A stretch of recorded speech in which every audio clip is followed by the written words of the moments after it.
ઘાટલોડિયા police સ્ટેશનમાં મેમનગર ગામમાં આવેલ સામ્રાજ્ય ટાવરની અંદર સેક્રેટરી તરીકે કામ કરતા ચિરાગભાઈ ભટ્ટ દ્વારા એક પોલીસ કંટ્રોલ રૂમ 112ને જાણ કરવામાં આવેલી હતી. એ પોલીસ જાણ કરેલ અન્વયે ઘાટલોડિયા પોલીસ સ્ટેશનની મોબાઈલ તુરંત સ્થળ ઉપર પહોંચી ગયેલ. એ દરમિયાનમાં 108 મોબાઈલને પણ એમને જાણ કરેલી હતી. બંને આવી ગયેલા હતા.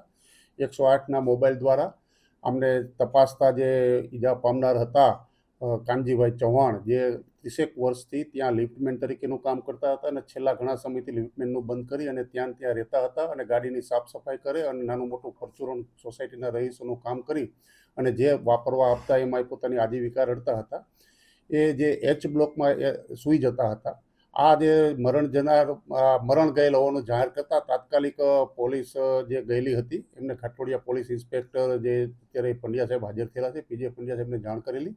એ એમના સ્ટાફ સાથે તુરંત પહોંચી ગયેલા અને તાત્કાલિક બનાવ અંગેનું સંજ્ઞાન લઈ અને સ્થળ ઉપર FSL દ્વારા અધિકારી તેમજ ડોગ સ્કોડ અને ફિંગરપ્રિન્ટને આવવા માટેની સમજ કરેલી હતી. અને જે હાજર જે બનાવ અંગેના જાણ હતા, જે પ્રથમ કોને જાણ કરેલી એની માહિતી મેળવીને એકઠી કરવામાં આવેલી. તો સોસાયટીના સેક્રેટરી ચિરાગભાઈ જાનીને પ્રથમ જે આઈ બ્લોકમાં કામ કરતા પ્રથમ જે છે મહેન્દ્રભાઈ પદ્માજીએ જણાવેલું હતું કે એચ બ્લોકમાં કાનજીભાઈ ચૌહાણ જે છે એ લોહી લુહાણ હાલતમાં નીચે પડેલા છે, જેથી એમને કહે કે તાત્કાલિક તમે 108ને બોલાવો. પરંતુ થોડી વાર પાછા આવેલ ત્યારે 108 બોલાવેલ નહીં હોવાથી આ સેક્રેટરી ચિરાગભાઈ ભટ્ટ દ્વારા તાત્કાલિક જ એમને પોતાના મોબાઈલ ફોનથી 108ને ફોન કરેલો, 112ને ફોન કરેલા હતા અને તપાસે આ મૃત હતા એટલે તાત્કાલિક એમના જણાવ્યા મુજબની ફરિયાદ દીધેલી હતી. અને મૃત ગયેલ હોવાથી તાત્કાલિક એમના સોસાયટીમાં લાગેલ CCTV કેમેરાની ચેક કરતા રાત્રિના આજ રોજ વહેલી સવારના 2 વાગ્યાની આસપાસ જે બ્લોકમાં જે રહે છે, જી બ્લોકમાં જે રહે છે આરોપી તરીકે ઋત્વિકભાઈ વિનયભાઈ જયમલાણી, જે રાત્રિના 2 વાગ્યાની આસપાસ એક થેલીની અંદર એક કોઈ ભારે પદાર્થ લઈ અને નીચે આવન જાવન કરતા હોવાની જગ્યા જોવામાં આવેલા. તાત્કાલિક અને આ વ્યક્તિને એમની સાથે ભૂતકાળમાં પણ બોલાચાલી થતી હોય એનું કારણ એવું હતું કે એમના જે ગ્રાઉન્ડ ફ્લોરમાં નીચેના મકાન ઉપર ફર્સ્ટ ફ્લોર ઉપર રહે છે અને એમની બારી એચ બ્લોકમાં પડે છે. અને એચ બ્લોકમાં આ જે મરણ જનાર કાનજીભાઈ ચૌહાણ જે છે એ મૂળ ગોધાવી બાજુના છે અને ઘણા સમયથી રહેતા હોય એટલી માહિતી હાલમાં સોસાયટીવાળા પાસે ઉપલબ્ધ હતી.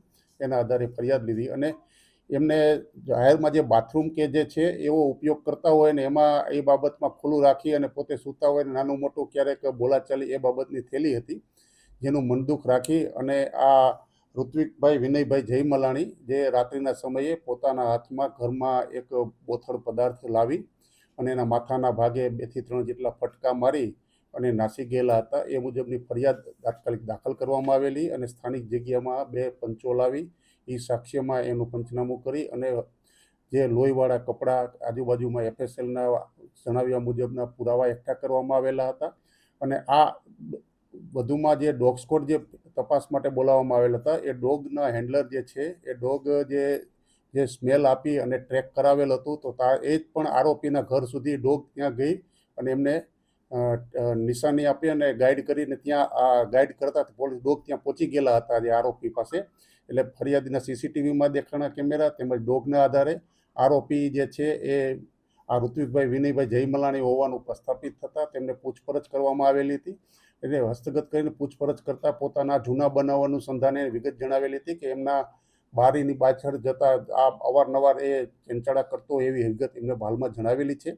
પરંતુ હજુ પ્રાથમિક દ્રષ્ટિએ પૂછપરછમાં જે વિગત મેળવેલી છે એમાં આટલી હકીકત જણાવેલ છે, પણ હજુ કોઈ જૂનો બનાવ આ બાબતે બનાવેલ છે કે કોઈ રેકર્ડ આધારિત ફરિયાદ અગાઉ બંને વચ્ચે દાખલ થયેલ છે કે કેમ એની માહિતી મેળવી તપાસ આધારિત પુરાવા ચાલે છે. અને આ ઋત્વિકભાઈ વિનયભાઈ જયમલાણી જે છે એમના પિતાજી છે એ એજ્યુકેશન કન્સલ્ટન્ટ તરીકેની કામગીરી કરે છે અને જે આરોપી જે છે એ BE કોમ્પ્યુટર તરીકેનો અભ્યાસ પૂર્ણ કરેલ છે અને હાલમાં એના પિતાજીને હાઈ BP જેવું હોય એટલે એ પોતે દિવ્યાંગ થયેલા છે, જોવામાં નથી આવતું. એમની કામગીરી જે આ પોતે ચલાવી રહેલ છે, આ પોતે આરોપી ઋત્વિકભાઈ, અને એમને પરિવારની અંદર એક ભાઈ, એક બેન અને માતા પિતા બંને સંયુક્ત પરિવારમાં સાથે રહે છે. ના, એ ઘરેથી જ મળી આવેલા હતા, કોઈ ફરાર થયેલા નથી, ઘરેથી જ હસ્તગત કરેલા છે.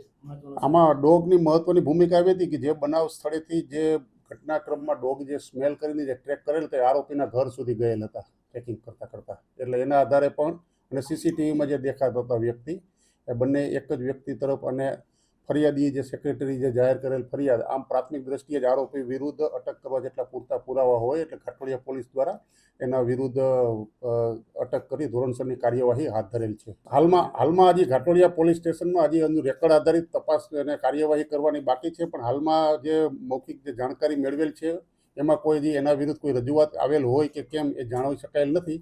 પરંતુ હજી જૂના કેસો જે છે, જે આરોપી ફરી કહેવા મુજબ કે 25-15 વર્ષ પહેલાં આવો બનાવ હતું, તો એનું રેકર્ડ આધારિત માહિતી મેળવવાની તજવીજ ચાલુ છે.